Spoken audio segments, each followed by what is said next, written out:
And now, so we're going to have an exciting opportunity to hear from Liam, who's going to tell us about a big charity ride that he and Steve are doing to raise money for kids in Papua New Guinea. And there'll be a little video first to set the scene.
I'm number one, Andy.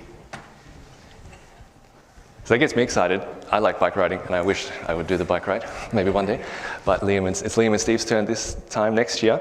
So why don't you tell us what exactly is this Ride for Change? You're supporting the Gateway Children's Fund, and what is the work that this ride is helping? So the Gateway's Children's Fund is a comprehensive child development agency, which is a lot of fancy words.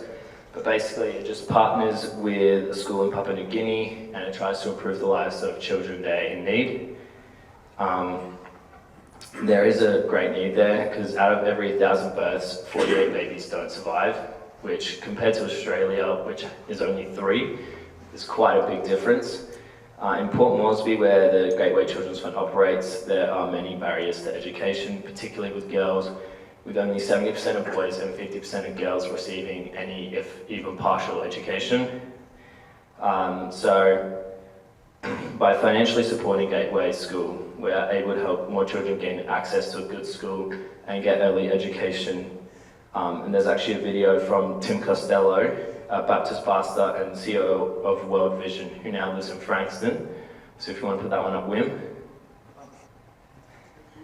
So I'm Tim Costello. I'm very, very pleased to be in Port Moresby in the Gateway School here in Moitaka. On the way here we pass government schools that really are buildings that should be torn down. And then you see the Gateway School with these beautiful colours, with these kids with uniforms, with a canteen that feeds them, and kids who would not get an education being given a chance. And suddenly your spirit soar. This is a little bit of the kingdom of God thanks to Gateway Church here in Moresby. The only job adults really have is to protect and educate children, to give children a chance. And when 60% of kids in New Guinea do not even get a year of primary school, here is Gateway with over 250 students, bright, shining faces given a chance.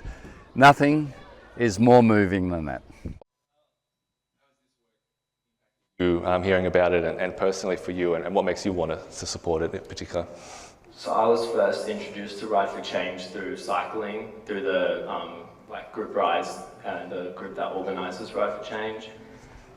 So what first piqued my interest was when they went and completed Ride for Change in 2025, and that I thought was a pretty cool ride. Them all doing that, and I thought, heck, I might want to try that. And so now that I've been involved in running the 2027 one, I've learned a lot more about the work PNG does and the fact that I get to help the school run and minister to the 250 students they have there. I think is really, really cool.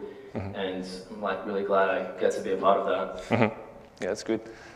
And then what about the ride itself? I'm very interested and I'm excited for you. How far are you going? how many of you are there? Yeah.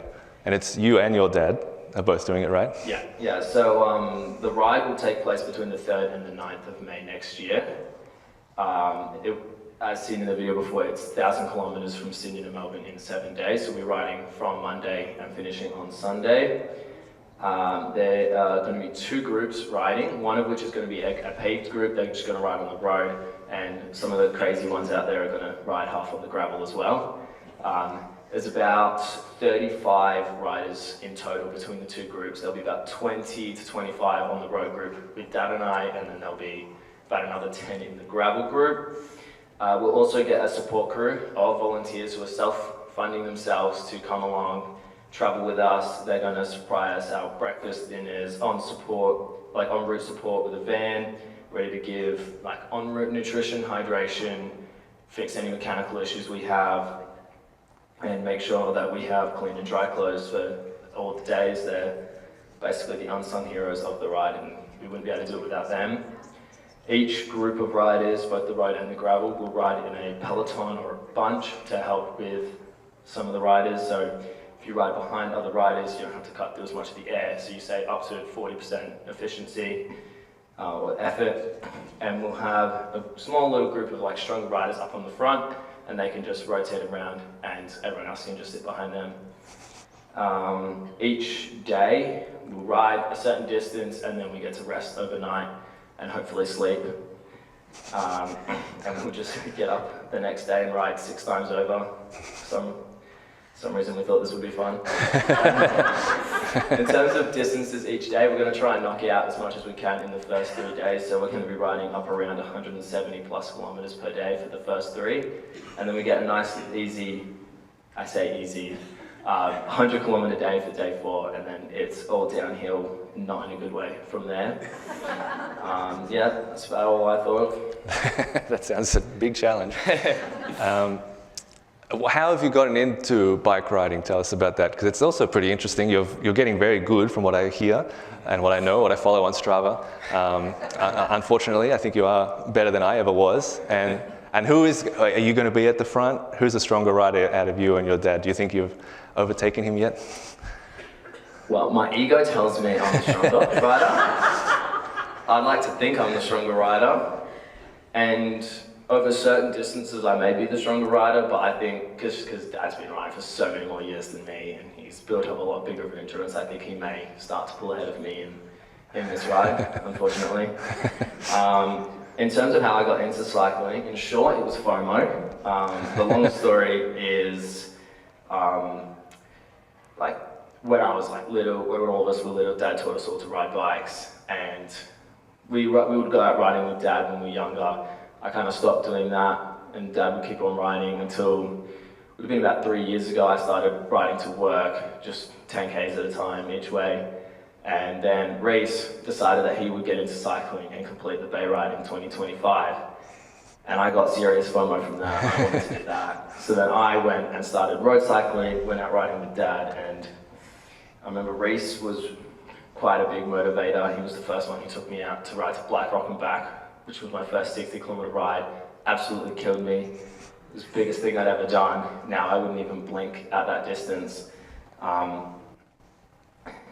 And I fell in love with cycling, and I love the feeling of being able to go so fast for what occasionally feels like little effort, and the feeling of accomplishment when I finish a hard or long ride, set a personal best, or take first place on a Strava segment.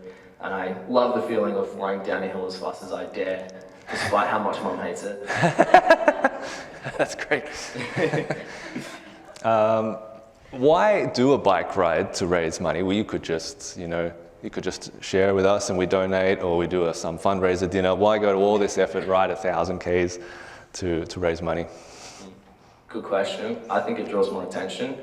Anyone can just go and ask people for donations, and there's not a whole lot of meaning behind it, in my opinion. Not that it's a bad thing to do. I just think that it means more for me to go and do a ride, and people support me via the donations. And I think a ride is much easier than organising a fundraising dinner. I have no idea how to do that. But yeah, I think the cycling is a way to use a God-given gift to help others, because not everyone can do what I'm going to do, hopefully going to do. And yeah, I think it's something I'm really passionate about and something that I can persevere through to do. That's great. I like that, using God's gifts He's given you for a good cause. How much exactly are you hoping to raise? How can we give? There's some QR codes I think I saw before. Yeah, so there have been some QR codes up on the slideshow. There's also some QR codes in the foyer, some posters in there.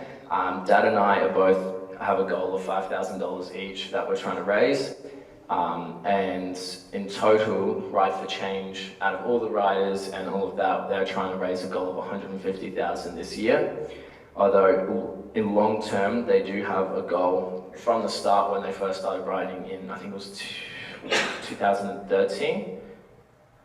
They have a goal of $1 million raised. I think this year they're trying to get over the 500K mark, which is pretty exciting.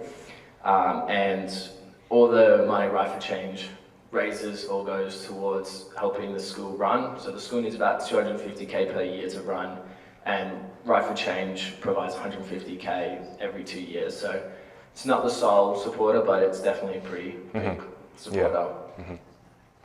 Yeah, thank you so much. It's been really great to hear about. I'm excited for you. We'll be following you on Strava when it comes. And I do also want to add that Liam and Steve are still paying for themselves all the expenses to do the ride. Everything we give goes straight to the Gateway Children's Fund. So yeah, thanks Liam, it's very exciting. Thanks for sharing. And we'll now, we can.